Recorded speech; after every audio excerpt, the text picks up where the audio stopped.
Você acredita em fantasmas? Muitos enfermeiros que trabalham nas madrugadas solitárias dos hospitais afirmam ter vivido experiências que desafiam a lógica. Imagine estar em um corredor vazio e ouvir passos vindo em sua direção, mas não há ninguém lá. Como profissionais que lidam com a vida e a morte diariamente, será que os enfermeiros são mais propensos a presenciar algo sobrenatural? Hoje, vamos ouvir algumas das histórias mais arrepiantes que enfermeiros juram ter vivido em seus turnos noturnos. Prepare-se, você vai se surpreender. Relato 1. Não me deixe morrer. Olha, eu já vi muita coisa nesses meus anos de enfermagem. A gente acha que já está preparado para tudo, que nada mais vai abalar. Mas a verdade é que tem situações que mexem com a gente de um jeito que a gente nunca esquece. E o que aconteceu naquela noite? Até hoje, quando penso, ainda sinto um arrepio. Não sei se foi uma possessão, uma alucinação ou coisa da minha cabeça. Mas uma coisa eu sei. Aquilo não era normal. Eu estava no plantão da noite. Era por volta de 1h30 da manhã quando começou. Na ala onde eu trabalho, os pacientes geralmente estão em condições críticas. E naquela noite em particular, eu e outra enfermeira estávamos cuidando de um homem chamado Seu Júlio. Ele tinha passado por poucas e boas na vida.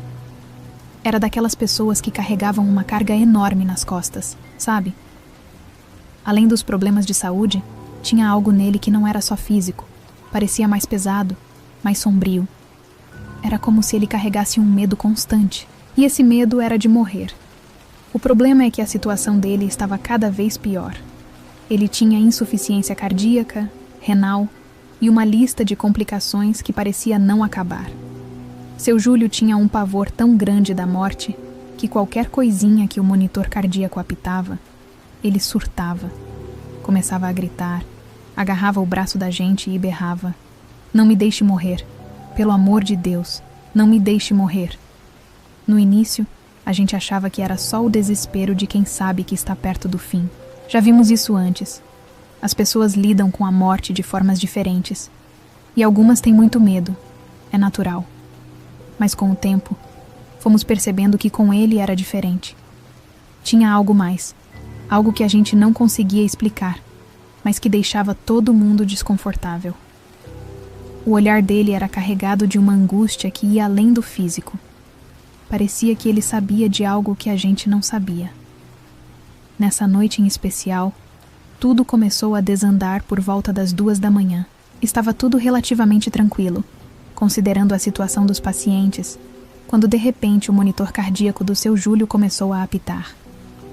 Era um som agudo, daqueles que te fazem levantar da cadeira na mesma hora. Olhei para a outra enfermeira e saímos correndo em direção ao quarto, puxando o carrinho de emergência atrás de mim. Quando cheguei lá, senti o coração disparar. A outra enfermeira, a Jéssica, estava parada na porta, completamente branca. Eu já ia perguntar o que tinha acontecido, mas quando olhei para a cama, minhas pernas quase travaram. Seu Júlio não estava deitado como deveria. Ele estava flutuando, a poucos centímetros da cama. O corpo dele estava inclinado, como se algo o estivesse segurando no ar. Os olhos... os olhos dele. Nunca vou esquecer aquele olhar. Não era mais o olhar de um homem com medo da morte. Era algo muito pior. Os olhos estavam negros, sem vida, e havia um sorriso no rosto dele. Mas não era um sorriso normal. Era um sorriso de puro mal, de deboche. E para completar, ele começou a rir. Uma risada baixa, lenta, que ecoava pelo quarto de um jeito que fez minha pele arrepiar. "Vocês não vão me deixar morrer, vão?" Ele disse, com uma voz que não parecia mais a dele. Era mais grave, mais rouca, e o sorriso maligno no rosto só aumentava. Jéssica e eu ficamos paralisadas. Eu tentava entender o que estava acontecendo, mas não conseguia. Não havia lógica. Não havia explicação. Aquilo não podia estar acontecendo, mas estava ali, na minha frente. E ele continuava rindo, como se soubesse algo que a gente não sabia, como se estivesse nos desafiando. Foi então que, em um ato quase automático, apertei o botão de código azul. Naquele momento, foi como se tudo tivesse mudado de uma vez só. Seu Júlio, que estava flutuando sobre a cama, caiu de volta com um baque surdo. O monitor cardíaco começou a apitar desesperadamente. Ele tinha entrado em fibrilação ventricular. O coração dele estava falhando, e rápido. Nós duas agimos no piloto automático. Começamos os procedimentos de reanimação imediatamente. Todo o treinamento, todo o instinto de enfermeira assumiu o controle. Massageamento cardíaco, desfibrilador, adrenalina. Fizemos tudo. Tentamos por 20 minutos, mas nada. Seu Júlio estava morto. Na sala, o silêncio voltou, só interrompido pelos bips das máquinas que agora indicavam um coração parado. Jéssica estava visivelmente abalada, e eu... Bem, eu não sabia nem o que sentir. As palavras dele ainda ecoavam na minha mente.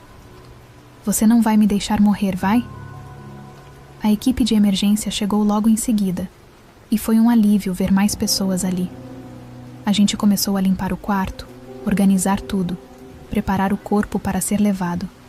As coisas estavam estranhamente calmas, mas o ambiente ainda estava pesado.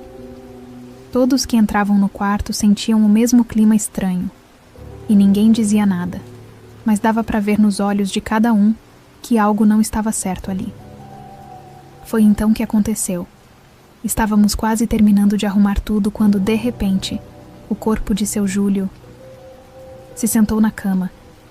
Ele simplesmente se ergueu, como se ainda estivesse vivo. Todo mundo no quarto congelou. Ninguém conseguia se mover. Eu vi com meus próprios olhos. A cabeça dele virou lentamente para o lado, e ele olhou direto para nós. Mas não era ele. Não podia ser. O sorriso maligno estava de volta, e os olhos dele estavam vazios. E então ele disse, com aquela voz rouca: vocês o deixaram morrer. Que pena. E começou a rir de novo, uma risada que fez o ar parecer mais denso, mais pesado. Depois disso, ele simplesmente deitou novamente, como se nada tivesse acontecido. O quarto mergulhou num silêncio sufocante. Ninguém sabia o que fazer, o que dizer. Eu olhava para os outros e via o mesmo pavor que sentia estampado no rosto deles. Mas o pior ainda estava por vir. Logo após ele deitar de novo, um grito horrível ecoou pelo corredor. Um som que não parecia humano. Era um grito de agonia, de sofrimento puro. Todos na ala ouviram, até os pacientes. No dia seguinte, vários deles comentaram sobre o grito. Eles diziam que o som parecia vir de todos os lados, como se fosse algo que estivesse dentro da mente deles. E não foi só isso. Depois do grito, um sussurro começou a percorrer a unidade. Era baixo, quase inaudível, mas a gente sabia o que era. Não me deixe morrer. A mesma frase que seu Júlio repetia enquanto estava vivo. O sussurro parecia passar por todo o corredor, por cada quarto. Eu tentei ignorar, tentei não acreditar no que estava ouvindo, mas era impossível. Cada vez que eu me movia, cada vez que eu me aproximava de algum lugar, lá estava o sussurro. Não me deixe morrer. As outras enfermeiras estavam apavoradas. Ninguém queria andar sozinha pela unidade. A cada passo, parecia que estávamos sendo observadas. E aquele sussurro, ele continuava. A gente não sabia o que fazer. Algumas enfermeiras, mais religiosas, começaram a rezar na sala de descanso. Eu não era muito de rezar, mas naquela noite me juntei a elas. Precisávamos de qualquer coisa que trouxesse um pouco de paz, porque o terror que estávamos sentindo não era normal. Lá pelas 5 da manhã, os sussurros finalmente cessaram. O grito parou. O silêncio voltou à unidade, mas ninguém conseguiu relaxar. Era um silêncio pesado, sufocante, como se algo ainda estivesse à espreita, esperando. Quando o turno da manhã chegou, a gente mal conseguia falar sobre o que tinha acontecido. Algumas de nós estavam pálidas, sem cor, e os pacientes perceberam. Eles sabiam que algo estava errado, mas ninguém queria falar abertamente sobre aquilo. O sussurro de "não me deixe morrer" tinha desaparecido, mas o que a gente viveu naquela noite, isso ninguém esqueceu. E os pesadelos? Ah, os pesadelos. Eles continuaram. Por semanas, acordei no meio da noite ouvindo a risada dele, sentindo o quarto gelar, como se ele estivesse ali, me observando, me lembrando do que aconteceu. E eu sei que não fui a única. Outras enfermeiras disseram a mesma coisa, mas ninguém falava disso abertamente. Era como se o medo de trazer aquele mal de volta fosse maior do que a necessidade de desabafar. O que aconteceu naquela noite nunca foi explicado. Ninguém ousou tentar entender. O que quer que tenha tomado conta de seu Júlio nos últimos momentos de vida dele, aquilo não foi embora quando ele morreu. E até hoje, ninguém na unidade fala sobre isso. O nome de seu Júlio, a cama onde ele ficou, tudo foi deixado de lado, como se não tivesse existido. Mas a gente sabe. A gente estava lá. E o que aconteceu, a gente nunca vai esquecer. Relato 2, no botão de chamada. Trabalho como enfermeira há alguns anos. E se tem uma coisa que a gente aprende com o tempo, é que cada paciente tem sua própria maneira de lidar com a doença. Alguns são calmos, resignados, aceitam a situação com uma certa paz. Outros, por outro lado, se tornam mais dependentes, mais ansiosos. E foi exatamente assim que conheci o seu Geraldo. O seu Geraldo era o tipo de paciente que, desde que entrou no hospital, não parava de apertar o botão de chamada. Não importava o que a gente fizesse. Ele sempre precisava de algo. Um travesseiro ajustado, um copo d'água, uma mudança na posição da cama. E quando não precisava de nada, apertava o botão só para garantir que não estava sendo esquecido. Era como se ele tivesse medo de ser deixado sozinho. No começo, a gente tentava atender com toda a paciência do mundo. Afinal, estamos ali para isso, para cuidar e confortar. Mas depois de algumas horas, confesso que o cansaço bate. Começamos a nos revezar no plantão só para não deixar o primário, o enfermeiro principal responsável pelo seu Geraldo, perder o foco nas outras atividades. Eu trabalhava no turno das 19 às 7 da manhã, e quem trabalhava nesse horário sabe que, conforme a noite avança, as coisas ficam mais difíceis. O silêncio do hospital vai pesando, o corpo cansado, e qualquer pedido a mais parece que dobra o esforço. Naquela noite específica, seu Geraldo estava especialmente inquieto. Aperta o botão, pede isso, pede aquilo. A gente vai, tenta acalmar, ajeita o que for necessário, e logo ele aperta de novo. Era um ciclo sem fim. Mas aí, por volta das 20 horas, tudo mudou. Eu estava no corredor, a caminho de checar outro paciente, quando ouvi a comoção vindo do quarto dele. Algo não parecia certo. Corri até lá e, ao entrar, vi que a respiração dele estava errática, os olhos arregalados, e o corpo já começava a ficar imóvel. O olhar que ele me lançou foi como um soco no estômago. Ele parecia me acusar, como se dissesse: "Como você pode me deixar morrer?" Mas a verdade é que não havia nada que pudéssemos fazer. Ele já estava muito debilitado, e o fim era inevitável. O seu Geraldo morreu ali, na nossa frente, por volta das 20 horas. Os últimos momentos foram silenciosos, exceto pelo bip dos aparelhos que marcavam a falência de seu corpo. A família foi chamada, e eles chegaram logo depois, com o semblante triste, mas de certa forma aliviado. Sabiam que ele estava sofrendo há algum tempo. Eles ficaram até às 21 horas, fizeram suas despedidas e partiram, deixando o hospital em silêncio mais uma vez. A funerária chegou às 21h30 para levar o corpo. Todo o processo foi rápido e discreto. Depois que o seu Geraldo foi retirado, voltamos ao nosso trabalho habitual, ajustando os leitos dos outros pacientes e reorganizando as coisas para o resto da noite, isto padrão. Mas aí, por volta das 22 horas, algo muito estranho começou a acontecer. O botão de chamada do seu Geraldo começou a disparar. No início, eu pensei que talvez algum erro no sistema tivesse causado isso, algum problema elétrico. Fui até a sala dele, que agora estava vazia, e desliguei o painel, só para garantir. Mas mal cheguei de volta na estação de enfermagem, e o botão disparou de novo. dessa vez de forma mais insistente, como se alguém estivesse ali, apertando com força. Voltei à sala. Chequei tudo de novo. A cama estava vazia. Os lençóis já tinham sido retirados. A sala estava completamente em ordem, mas o botão continuava disparando a cada 5 minutos, como se o seu Geraldo ainda estivesse ali, inquieto, esperando que alguém viesse atendê-lo. Eu confesso que, por um momento, senti um frio na espinha. Não sou muito de acreditar nessas coisas, mas o fato de o botão continuar chamando mesmo depois de tudo parecia errado. Algo estava definitivamente fora do normal. Chamei o técnico do hospital para verificar o painel, mas ele disse que estava tudo funcionando perfeitamente.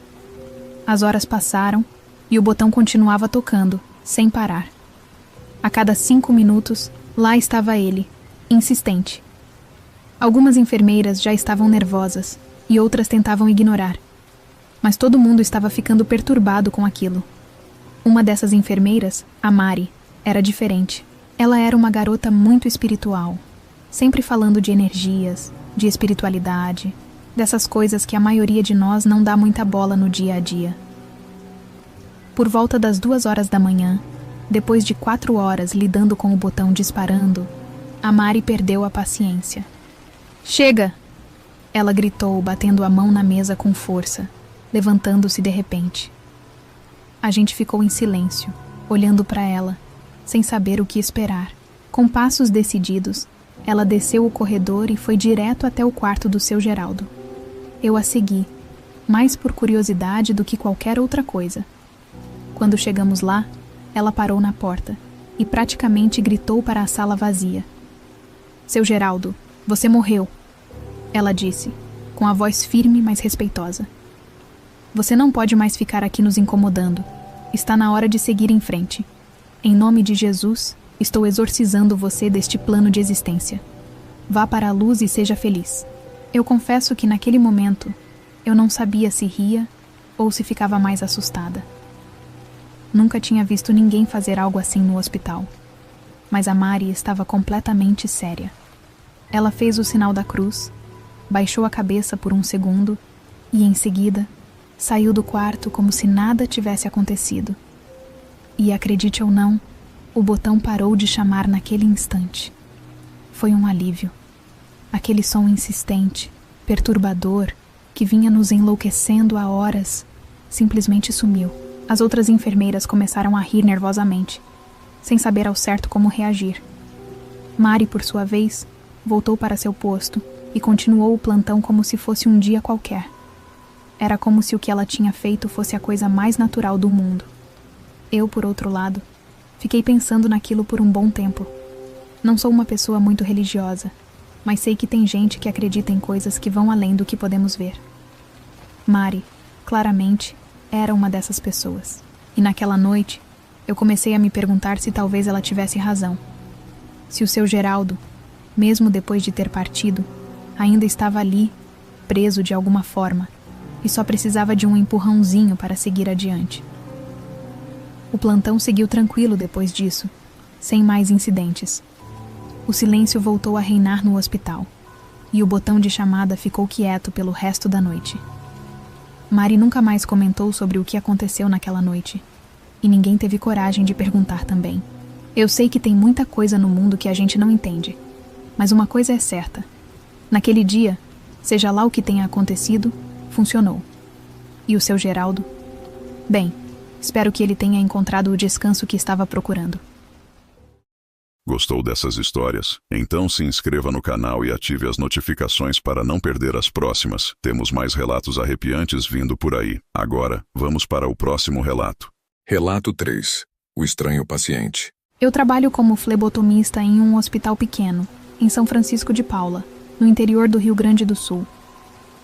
Em resumo, o flebotomista é a pessoa que coleta sangue dos pacientes para exames. É um trabalho rotineiro, mas essencial. No entanto, há cerca de 1 ano, tive uma experiência que nunca mais saiu da minha cabeça. Estou nesse hospital há 4 anos. Antes disso, passei um tempo trabalhando em uma casa de repouso. Nunca tive uma vida fácil, e talvez por isso escolhi trabalhar na área da saúde. O hospital onde trabalho fica em uma área rural, cercado por florestas e montanhas. Eu costumava aproveitar meus intervalos para fumar na borda da mata, até o que aconteceu naquela noite. Foi durante um dos poucos turnos da madrugada que fui escalada. Normalmente, não éramos considerados como uma área de urgência, então não era comum trabalharmos à noite. Mas naquela época, o hospital estava com falta de enfermeiros e pediram para eu fazer a coleta de sangue de um paciente no quarto A145. Fiquei irritada enquanto caminhava para o fundo do hospital. Quem colocou aquele paciente lá? O hospital estava praticamente vazio, e o A145 era o último quarto, separado por uns 20 outros quartos desocupados. Uma escolha estranha para a triagem. Cheguei ao quarto e percebi que a luz estava acesa sob a porta. Bati e me anunciei, como de costume, antes de entrar. Como não houve resposta, eu decidi entrar. Ao abrir a porta, me assustei.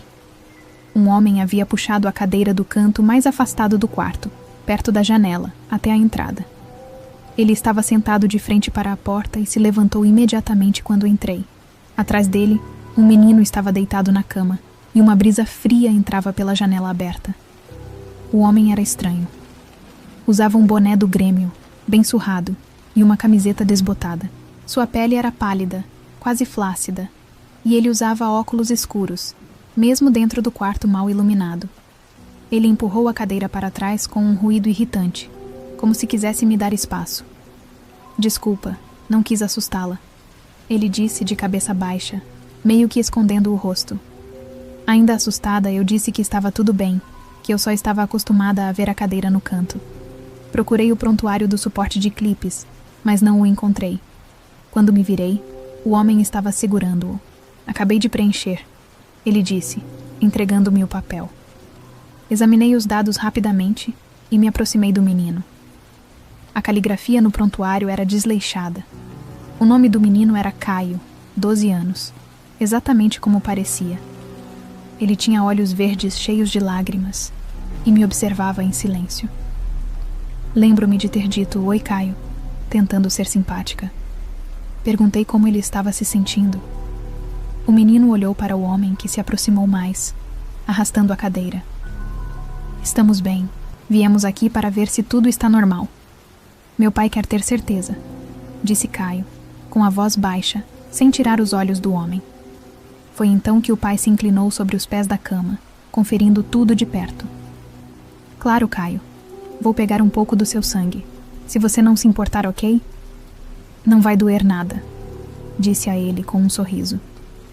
Tentei manter o clima leve, mas algo ali estava errado. O homem interveio rápido, como se tivesse medo de perder o controle da situação. "Não vai doer nada", repetiu, com uma voz firme. Caio assentiu, como se estivesse hipnotizado, repetindo as palavras do pai. Tudo ali me deixava desconfortável.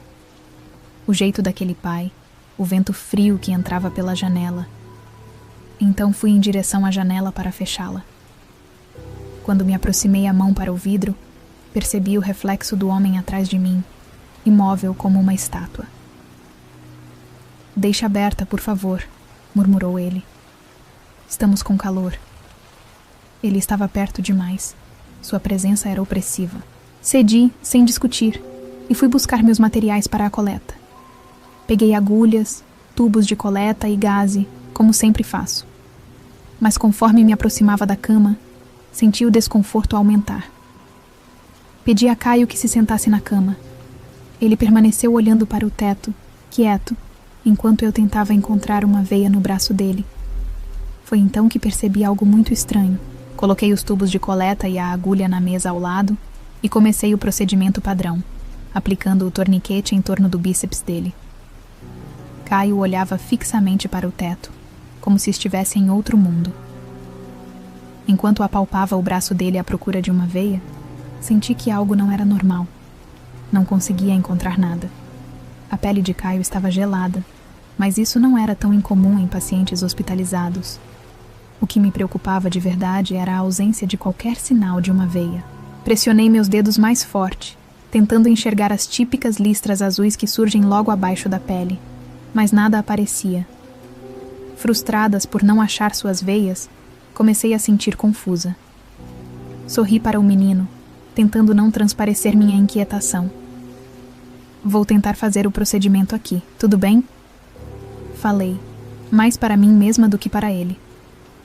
Peguei a agulha, limpei o braço dele com álcool e mirei o mesmo lugar de sempre, na dobra do braço, e inseri a agulha, esperando encontrar a leve resistência que indicaria a entrada na veia. Mas nada. Nenhuma pressão, nenhum estalo. Vou precisar tentar de novo, disse suavemente. Era algo que dizia em raras ocasiões, mas nunca com tanta insegurança. Pressionei a gaze no local da punção, tirei a agulha e preparei-me para tentar outra vez. Enquanto isso, senti o homem se mover atrás de mim. Ele não dizia nada, mas eu podia sentir sua presença quase sufocante. A cada movimento que eu fazia, ele parecia se aproximar mais. O som da cadeira sendo puxada de novo foi suficiente para arrepiar minha pele.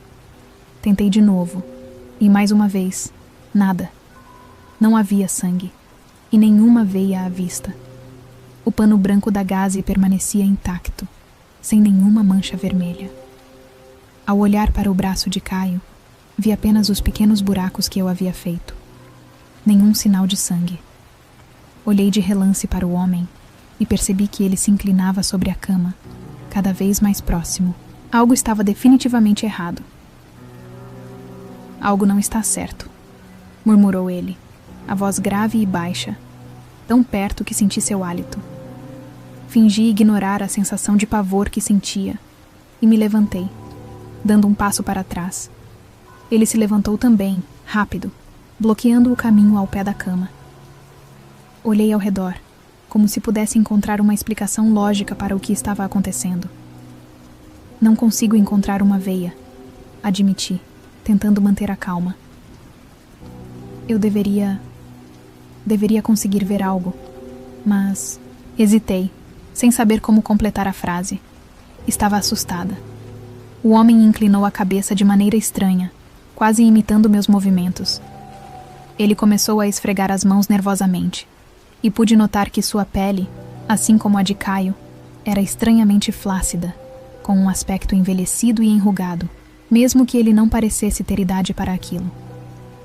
Ele está bem? Vou falar com ele e você tenta de novo, disse o homem quase sussurrando, antes de dar alguns passos largos até o menino. Parecia tentar acalmá-lo, mas suas palavras não faziam sentido para mim. Olhei para o corredor lá fora, lembrando-me de que o hospital estava praticamente vazio. Senti vontade de sair correndo, mas a sensação de que algo muito estranho estava acontecendo me paralisou. Então, a voz do homem me tirou daquele transe. Ele estava de volta ao meu lado, com uma das mãos sobre o ombro de Caio. Pronto. Ele está preparado agora. Tente de novo, disse ele, como se aquilo resolvesse tudo. Algo naquela situação não fazia sentido. Não era apenas a ausência de veias ou a falta de sangue. Era o comportamento deles. Algo muito estranho estava acontecendo com aquela família. Com uma sensação de desconforto, preparei-me para tentar outra vez. Peguei a agulha nova e me aproximei de Caio mais uma vez. Seus olhos estavam fixos no teto, e eu senti uma súbita umidade em sua pele, como se estivesse suando. O pai continuava ao lado dele, observando meus movimentos de forma tensa. Minha mão tremeu levemente enquanto ajustava o torniquete de novo, tentando me concentrar na tarefa. Para minha surpresa, dessa vez encontrei as veias quase que imediatamente. Elas estavam lá, grossas e visíveis, correndo pelo braço do menino. Segurei o cotovelo dele, sentindo-o pulsar leve debaixo da pele. Senti um alívio momentâneo. Talvez tivesse sido apenas cansaço antes, e agora tudo fosse normal. Porém, o que veio em seguida foi tudo.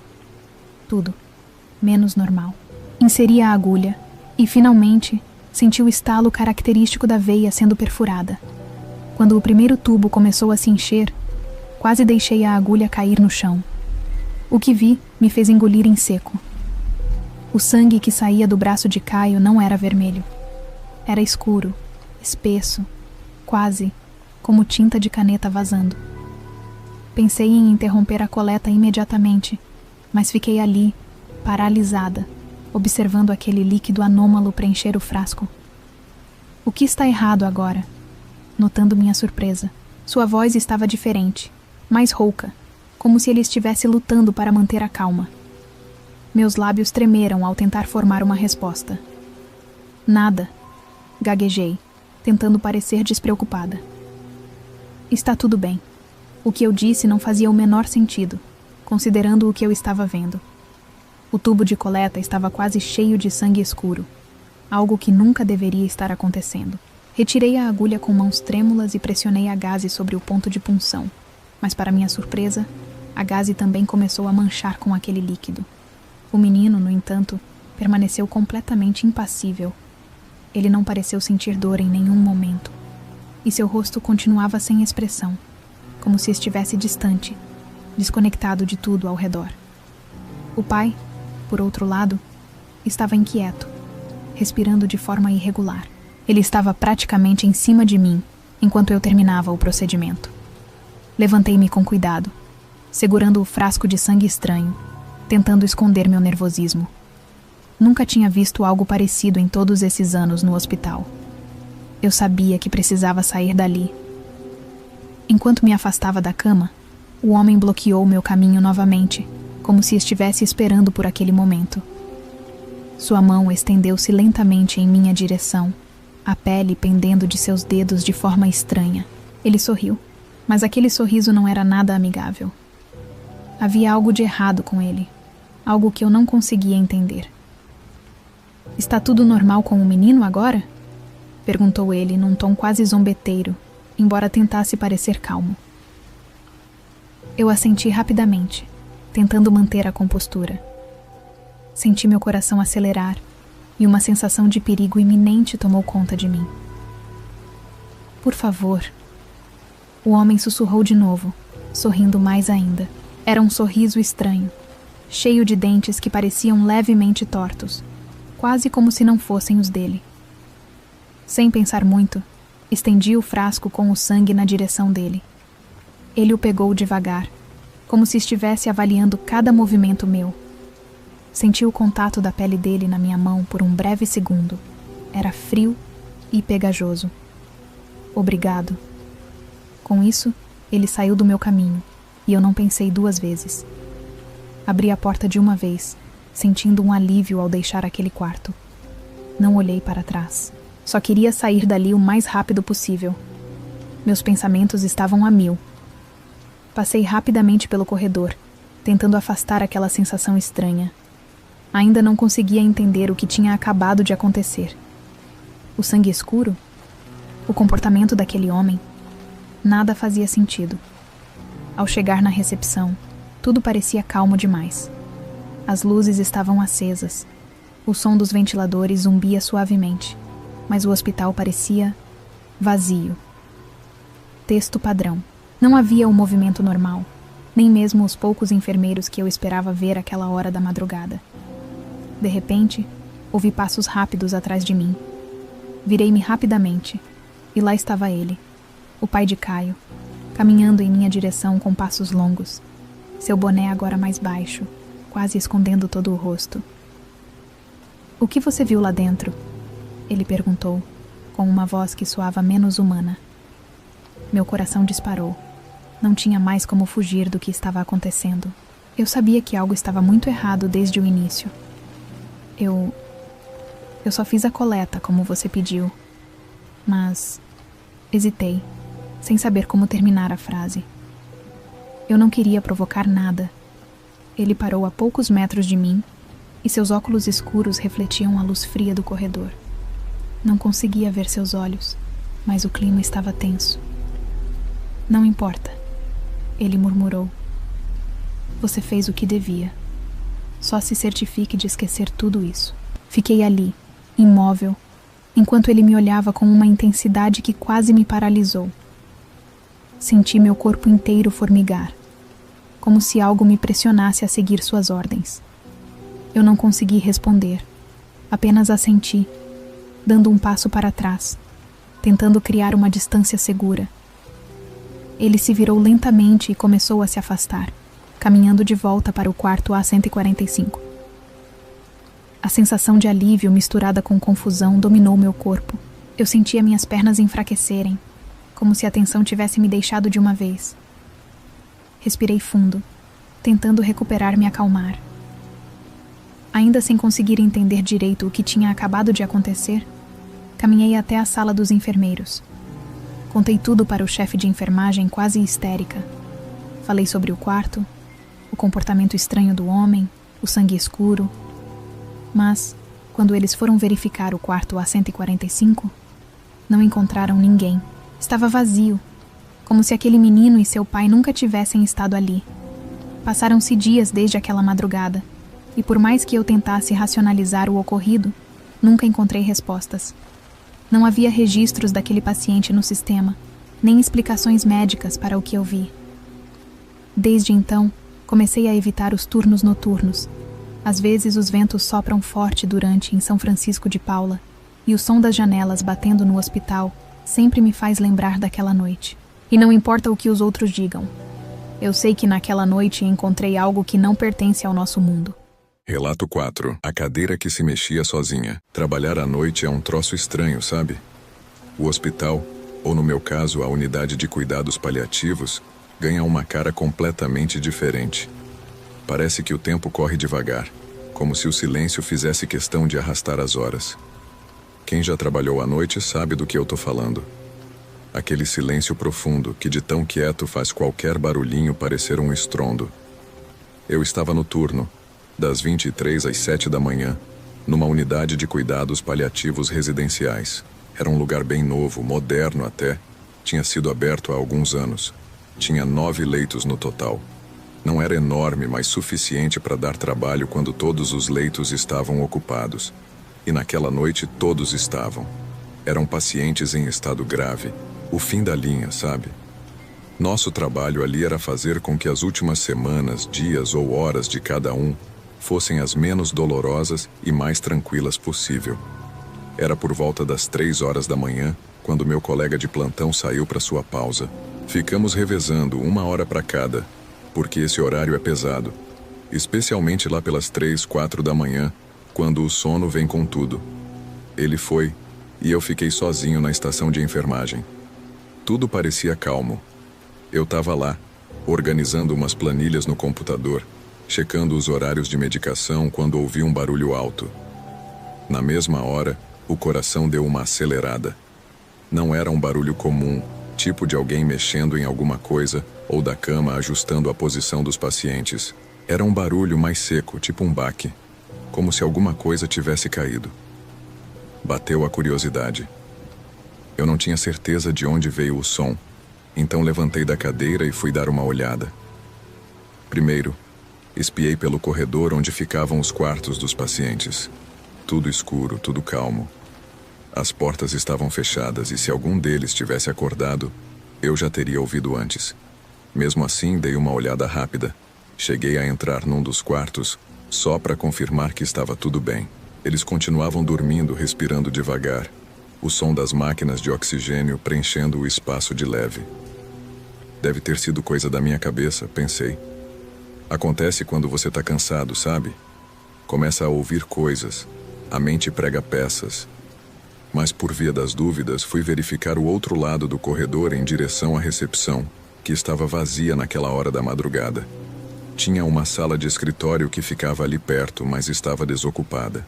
Era uma dessas salas de espera para os médicos, usada também como uma espécie de sala de reunião rápida durante o dia. E foi aí que vi. Lá no fundo da sala, a cadeira de escritório. Aquela cadeira se mexendo. De um lado para o outro, como se alguém tivesse acabado de levantar dela com pressa.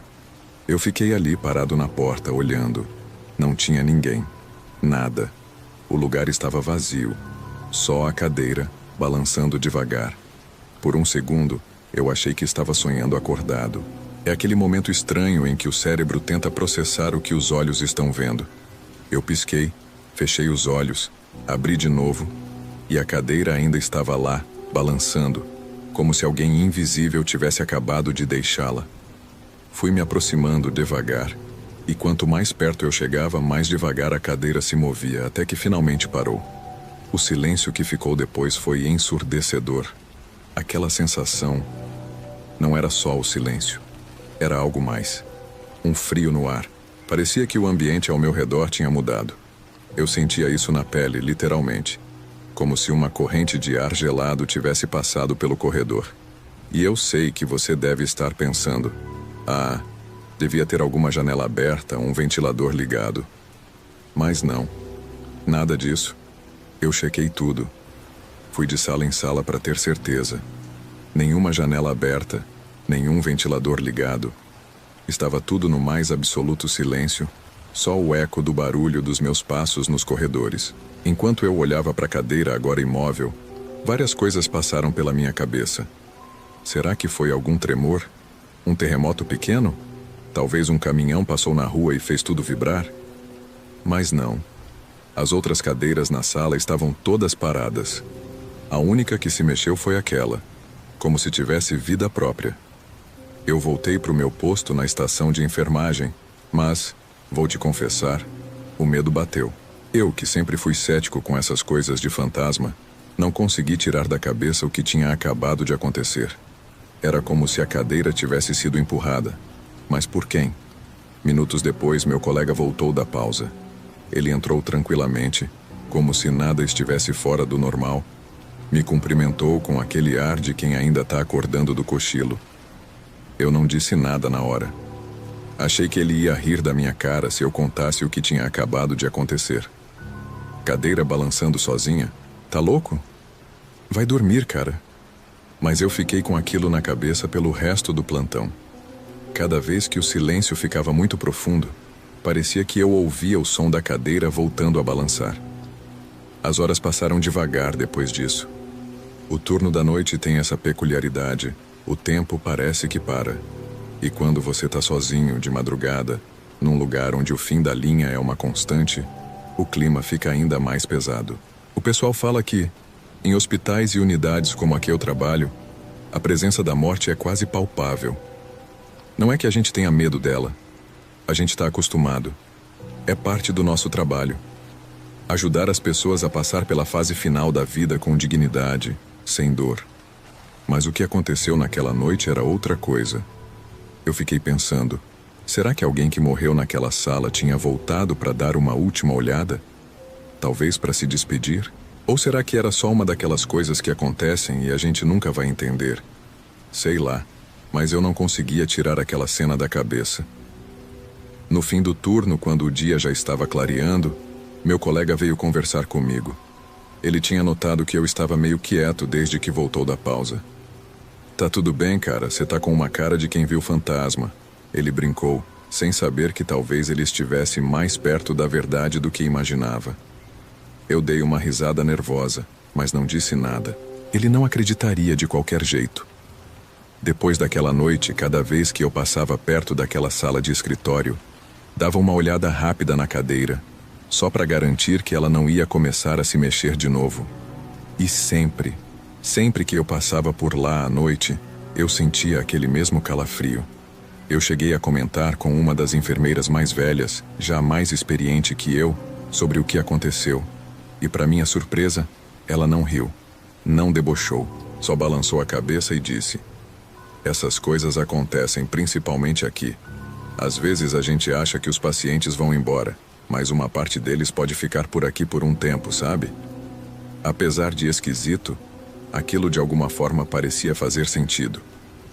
Talvez não seja algo que a gente consiga explicar com lógica, mas tem algumas coisas nesse mundo que simplesmente fogem do nosso controle, do nosso entendimento. E aquela noite foi uma dessas coisas. Com o passar do tempo, a situação começou a parecer menos assustadora. Aos poucos fui voltando ao ritmo normal do plantão, tentando esquecer a cadeira se mexendo sozinha. Os plantões da noite nunca mais foram os mesmos depois disso. Mesmo que eu tenha tentado deixar para lá, esquecer, aquele episódio mudou a maneira como eu via o lugar. Não que eu tenha começado a acreditar em fantasmas ou algo do tipo, mas depois daquela noite, nunca mais olhei uma cadeira balançando da mesma maneira. Eu sei que parece exagero, mas quem já trabalhou de madrugada nesses lugares onde a vida e a morte se cruzam o tempo todo, sabe do que eu tô falando. Tem coisas que a gente não consegue explicar, e talvez seja melhor assim. Relato 5. A hora marcada. Olha, eu não sei se isso pode ser chamado de história de fantasma. Sinceramente, acho que nem sei mais no que acreditar depois do que vivi. Mas o que aconteceu comigo e com aquela menininha... isso eu nunca vou esquecer. Tudo começou numa tarde quente, daquelas que a gente não sabe se o suor é por causa do calor ou da tensão do trabalho. Eu era enfermeira de uma ala pediátrica, e naquela época eu estava cuidando de uma garota especial, a Laurinha. Tinha só 12 anos, mas já enfrentava a vida com uma força que às vezes eu não via nem em adultos. Ela tinha anemia aplástica, uma doença que não dava muita chance de cura. Laurinha era um anjinho, sempre sorridente, mesmo nas piores horas. Quando os tratamentos não estavam funcionando mais e o quadro dela foi ficando mais grave, a gente sabia que o fim estava próximo. Mas ninguém falava isso em voz alta, sabe? Era como se a gente não dissesse, não aconteceria. É aquela esperança que, no fundo, a gente sabe que não faz sentido, mas a gente segura firme, por quê? Bem, porque a gente precisa. Acontece que uma semana antes da Laurinha morrer, uma coisa estranha começou a acontecer comigo. Todo santo dia, exatamente às 12h15, eu sentia um calafrio subir pela nuca. Não importava onde eu estivesse, no quarto dela, na sala de medicação ou no corredor. Era sempre o mesmo arrepio, e junto com ele, o cabelo na minha nuca se eriçava, como se eu estivesse sentindo uma corrente de vento gelada. Só que não tinha vento nenhum. Parecia uma daquelas sensações que vêm do nada e somem, mas essa não sumia. Ela vinha todos os dias, como se fosse um aviso. No começo, eu tentei ignorar. Quem nunca sentiu um calafrio sem motivo, né? Mas com o passar dos dias, aquilo começou a me incomodar de verdade. Não era só a sensação física. Era como se, naquele minuto exato, algo me dissesse que tinha coisa errada. Eu ficava com o coração acelerado e um aperto no peito que eu não sabia explicar. Comentei com a Maria, uma enfermeira da noite, que era mais velha e já tinha visto muita coisa por ali. Maria era daquelas que acredita em tudo que é tipo de energia, sabe? Não que eu duvidasse, mas também nunca fui muito de acreditar nessas coisas. Ela me ouviu, com aquele jeito calmo dela, e depois de pensar um pouco, me disse: "Você vai ver." Ela falou, sem um pingo de dúvida na voz. "Essa menina logo vai partir. Isso que você está sentindo é o corpo dela se despedindo." Confesso que aquela resposta me deixou desconfortável. Era o tipo de coisa que eu não queria ouvir, muito menos acreditar. Laurinha ainda estava aqui, ainda respirava, ainda sorria quando eu entrava no quarto. Como é que alguém podia ter certeza de que ela logo nos deixaria?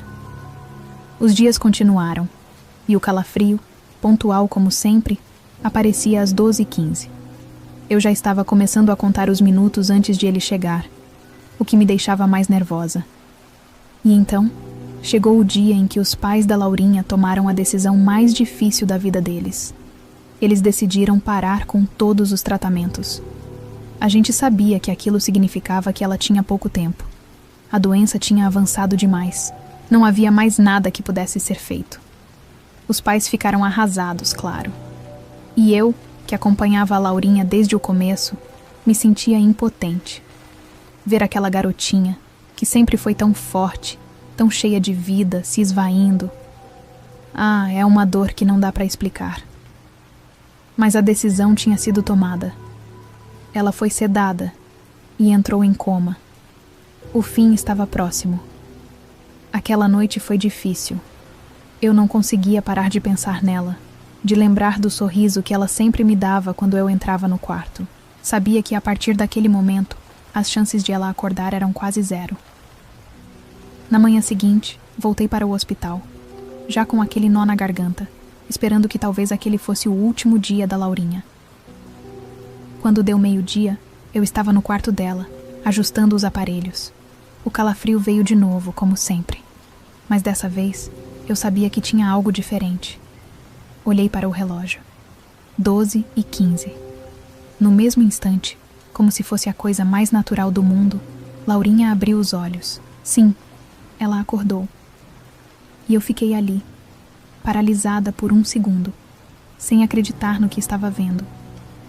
Ela, que estava em coma há dias, de repente estava ali, me olhando, com os olhos cheios de uma calma que eu nunca tinha visto. Era como se ela soubesse exatamente o que estava acontecendo. Ela olhou para mim e com uma voz fraca pediu: "Você pode me segurar?" Eu fui até ela e coloquei meus braços ao redor daquele corpinho tão frágil, sentindo o quanto ela estava leve, quase como se já não estivesse mais aqui. Ela se aconchegou em mim, como uma criança procurando conforto nos últimos momentos. Logo depois, os pais entraram no quarto, junto com os avós e os irmãos. Todo mundo sabia o que estava acontecendo, mas ninguém disse uma palavra. Era um silêncio carregado de emoção, de despedida. Laurinha olhou para cada um deles, e mesmo sem falar, parecia que ela estava se despedindo, dizendo o adeus que todos temiam. Eu não sei se você já viu uma criança se despedir assim, mas é algo que mexe com a gente de um jeito que nem as palavras mais bonitas conseguem descrever. Eu sentia o corpo dela nos meus braços, cada vez mais leve, como se ela estivesse partindo devagar, sem pressa, mas também sem medo. E então, às 12h15, ela deu o último suspiro, assim, tranquila nos meus braços, cercada pela família. Aquele calafrio que eu vinha sentindo todos os dias, que antes me causava angústia, agora fazia sentido. Era como se o corpo dela soubesse exatamente a hora de ir, e estava me avisando o tempo todo. Laurinha se foi, e eu fiquei ali, segurando-a por mais alguns segundos, sentindo uma mistura de tristeza e alívio. Tristeza porque ela se foi, claro, mas alívio porque, de alguma forma, ela se despediu da vida do jeito mais bonito e tranquilo que alguém poderia ter. Os pais se aproximaram, com lágrimas nos olhos, e se ajoelharam ao lado da cama. Eu saí de fininho, sem querer atrapalhar aquele momento tão íntimo. Deixei que eles tivessem o tempo deles com ela, para se despedir de vez. Depois disso, o hospital voltou ao seu ritmo normal. Outros pacientes precisavam de cuidados, outras vidas continuavam, mas a Laurinha, ela sempre ficou na minha mente. Toda vez que eu entrava naquela ala pediátrica, sentia que um pedacinho dela ainda estava ali, no ar, na memória, na saudade. Maria, a enfermeira espiritual, não pareceu surpresa quando contei o que aconteceu. Ela apenas sorriu e balançou a cabeça. "Eu te disse, né?" Ela falou com aquela certeza que me deixava intrigada. Ela já estava se despedindo fazia dias. E você sentiu isso. Não sei se Maria estava certa ou se tudo foi uma coincidência, mas depois daquela experiência, comecei a prestar mais atenção nesses sinais que a gente sente, mas não entende. Talvez o corpo realmente saiba mais do que a gente imagina. Talvez a Laurinha soubesse que era a hora dela, e estava só se preparando para ir embora do jeito mais sereno possível. A vida no hospital seguiu. Outras crianças passaram pela ala, outros momentos felizes e tristes aconteceram. Mas a Laurinha, com seu calafrio pontual e seu sorriso corajoso, nunca deixou minha memória. Acho que no fundo ela me ensinou que a morte, por mais dolorosa que seja, pode ser também um momento de paz. Ela partiu no tempo dela, do jeito dela. E eu tive o privilégio de estar ao lado dela nesse momento. Gostou dessas histórias? Então se inscreva no canal e ative as notificações para não perder as próximas. Temos mais relatos arrepiantes vindo por aí. Agora, vamos para o próximo relato. Relato 6. Não deixe que eles me levem. Sou enfermeira há mais de 5 anos. Nesse tempo todo, já presenciei muitos momentos intensos, tanto de felicidade quanto de tristeza. Ser enfermeira, como dizem por aí, não é uma simples profissão, é uma vocação. Eu sempre senti que meu lugar era ali, cuidando das pessoas, trazendo um pouco de alívio em meio à dor, seja ela física ou emocional. Mas mesmo com toda essa experiência, nunca estive preparada para o que vivi naquela noite. Naquela quinta-feira, as coisas estavam calmas, ou pelo menos pareciam estar. O hospital onde trabalho é grande, tem várias alas e equipes que se revezam. Eu normalmente ficava na ala de clínica médica, mas naquela noite, como de costume em dias de equipe desfalcada, fui realocada para a ala de oncologia. Não era incomum que eu fosse deslocada para outras áreas, então aceitei o pedido da supervisora sem questionar. No entanto, a ala de oncologia sempre me causou um certo desconforto.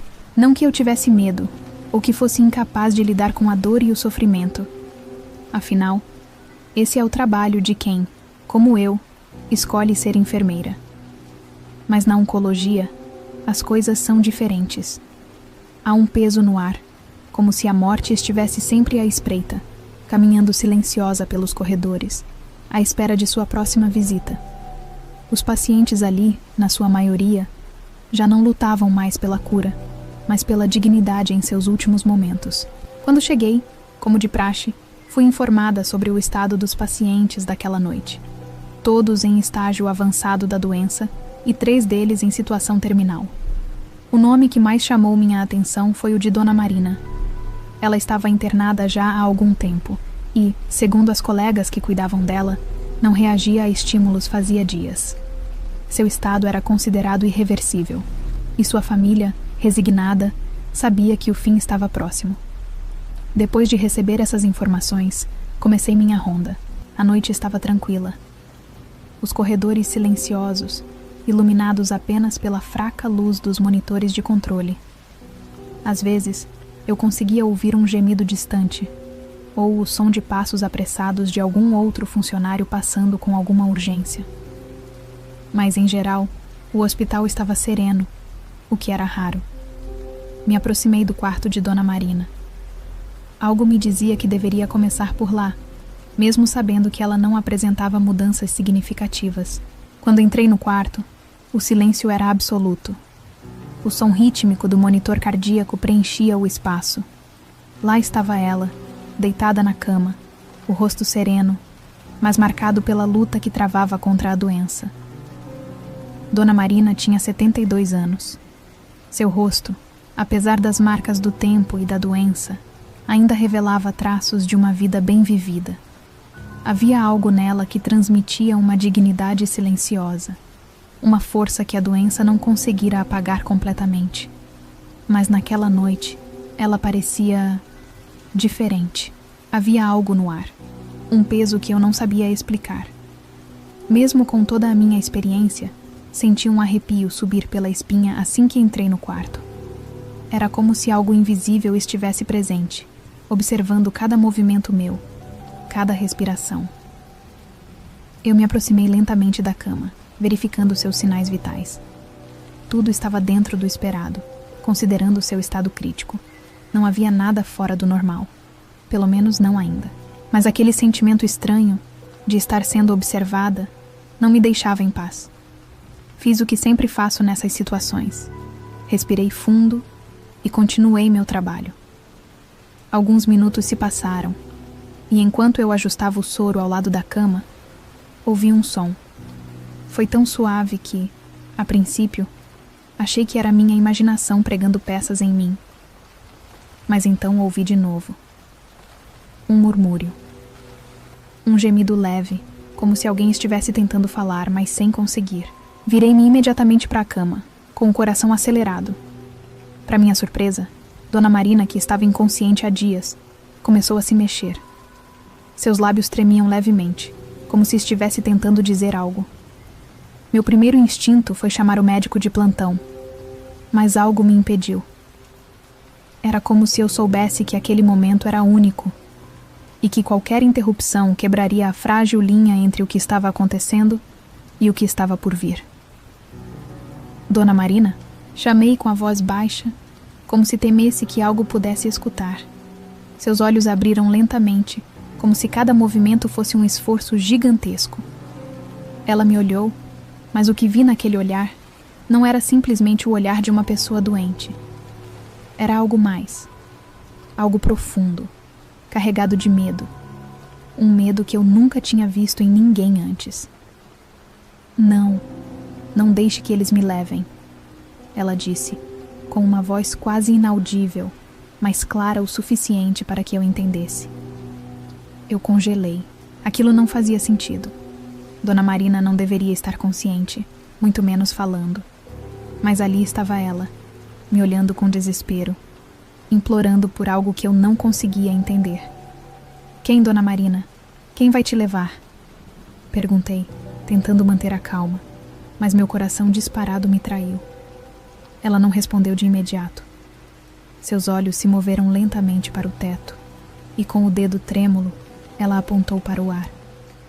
Olhei para cima, mas não vi nada. Só o teto branco e estéril do hospital, iluminado pela fraca luz das máquinas. Aquela coisa preta, lá em cima, ela sussurrou, com uma voz que fez minha pele se arrepiar. Olhei de novo, dessa vez com mais atenção.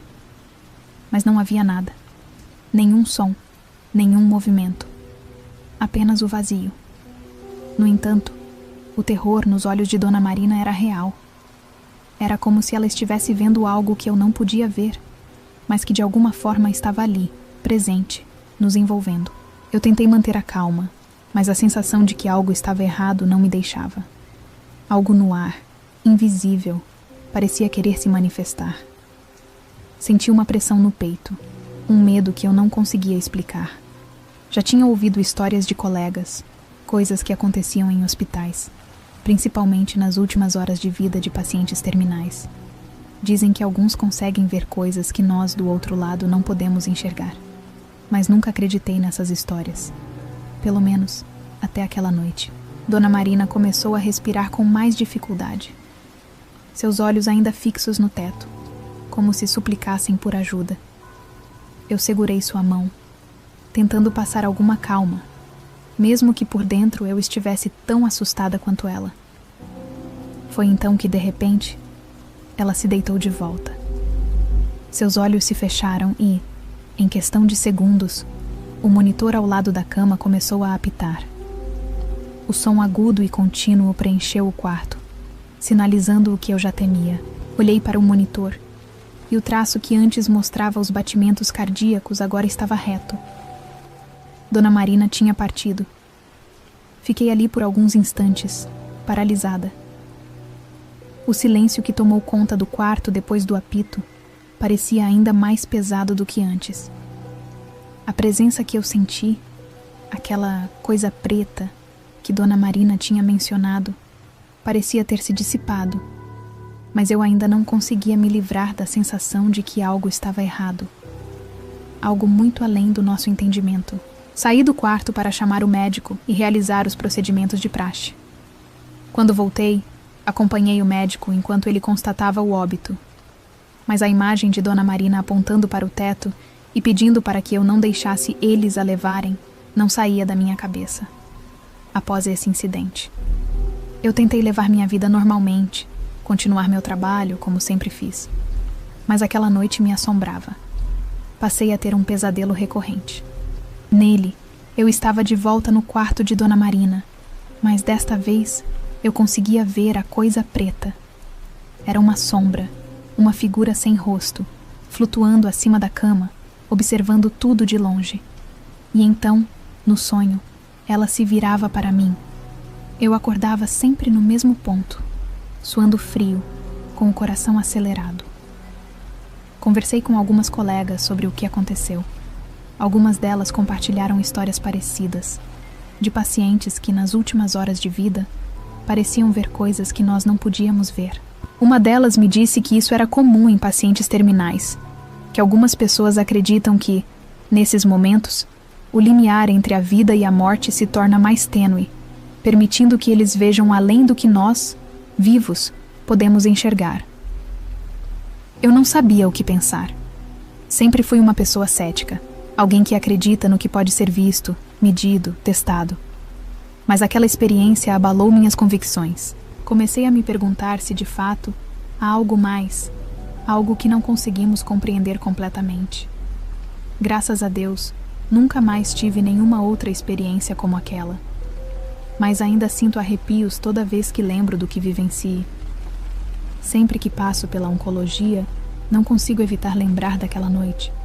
É como se, de alguma forma, parte daquela experiência ainda estivesse lá, gravada nas paredes, nos lençóis, no ar. Não sei se algum dia vou entender o que realmente aconteceu naquela noite. Talvez fosse apenas o medo, a ansiedade acumulada de anos de trabalho em um ambiente onde a morte é uma presença constante.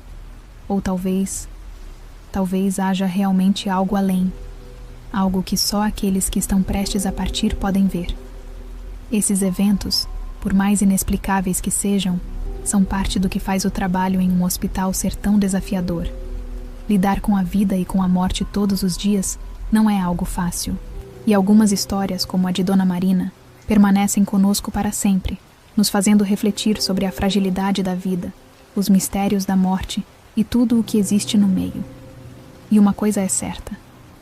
Eu sinto nunca vou esquecer o olhar de Dona Marina, nem suas últimas palavras. Não deixe que eles me levem. Relato 7. O chamado de Neide. Eu trabalho como auxiliar de enfermagem em cuidados de longo prazo. Não é o trabalho mais fácil do mundo, mas também não é o mais difícil. A gente se apega aos pacientes, mesmo sabendo que muitas vezes o final da história deles vai ser triste. Eles entram ali já sabendo que talvez nunca saiam.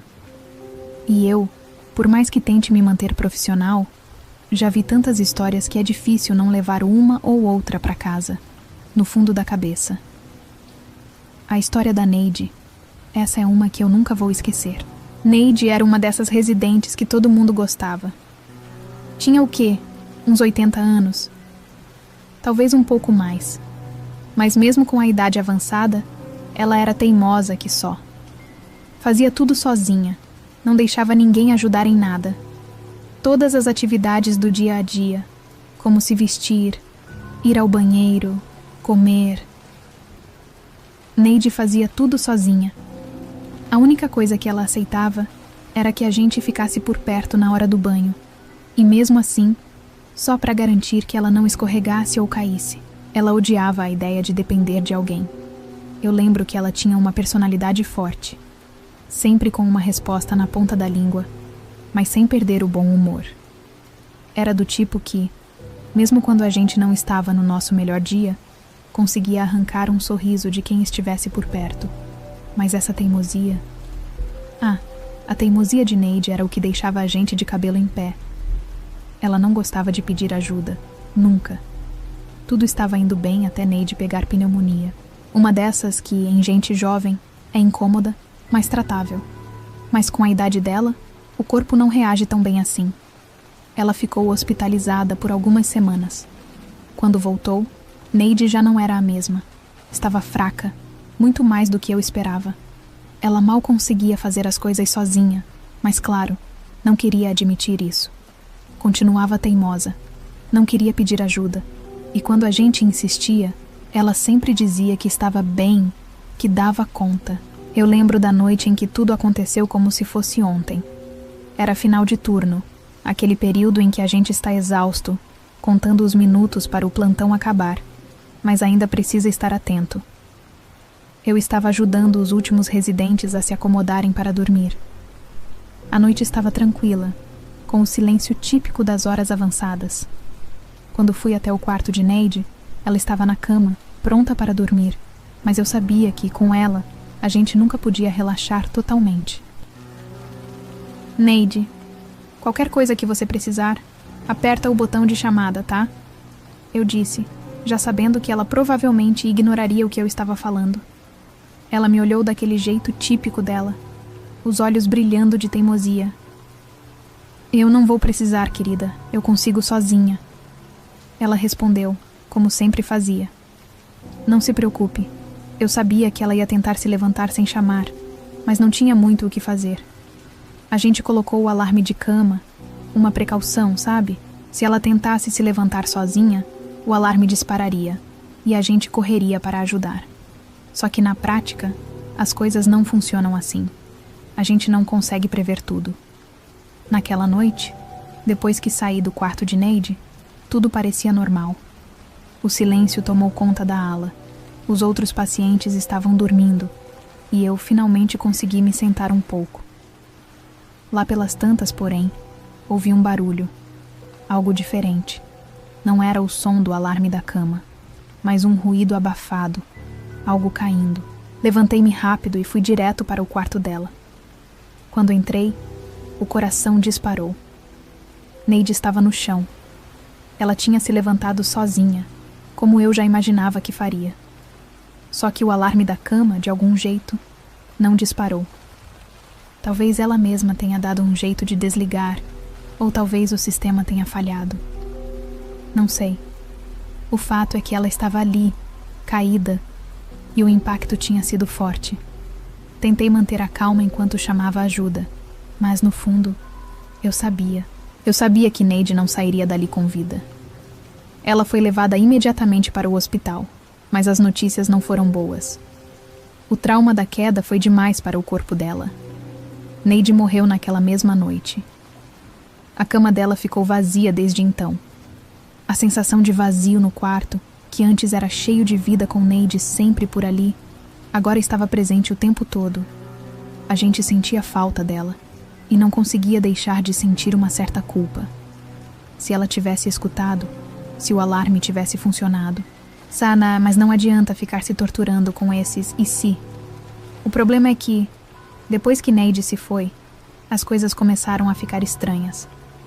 Na semana seguinte à morte dela, eu estava trabalhando no turno da noite como de costume. Era por volta das 3 da manhã e tudo estava silencioso. Foi quando a luz de chamada do quarto onde Neide ficava começou a disparar. No início, não pensei muito sobre isso. Achei que fosse a residente da cama B, a nova moradora do quarto, que talvez tivesse acordado e precisasse de algo. Fui até lá, com a calma que o turno da noite exige.